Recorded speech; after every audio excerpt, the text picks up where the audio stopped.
sileuse et dans le champ, en général, on n'arrête pas le chantier, donc il est trop tard.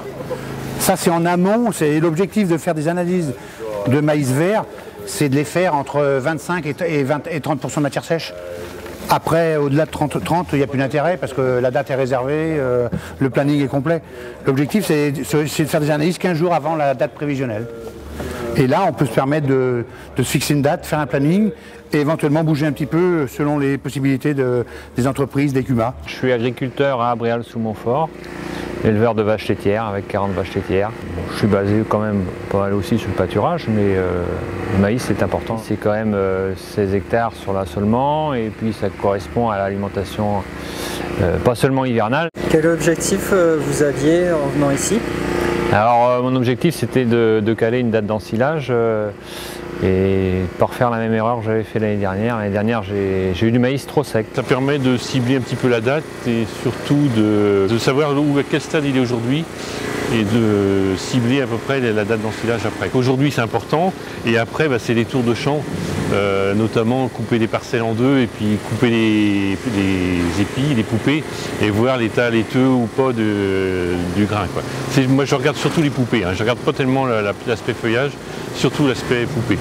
Du maïs entre 32 et 35, on s'aperçoit que c'est l'optimum pour faire du lait et des taux. Hein, donc on a eu l'expérience de l'année dernière, une année très sèche où il a cramé d'un coup.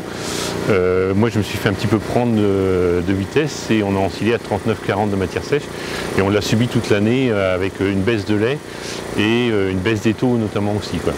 Hein, donc relativement important puisqu'on a perdu pratiquement 2 points en TP et 1,5 point en TB.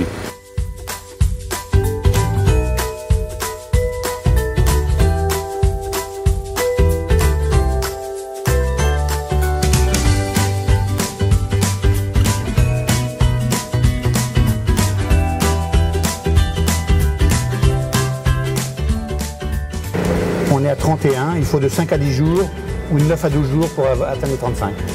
D'accord. Et ça, c'est variable selon les températures qu'on va avoir également. L'optimum, c'est là, quoi. C'est bien, là. 33,5, 35, ouais, mais 35 moyenne. Si on fait une moyenne, on est à 10-12 jours, donc c'est pile poil par rapport aux 4. Ça, c'est sécurisant. Hein.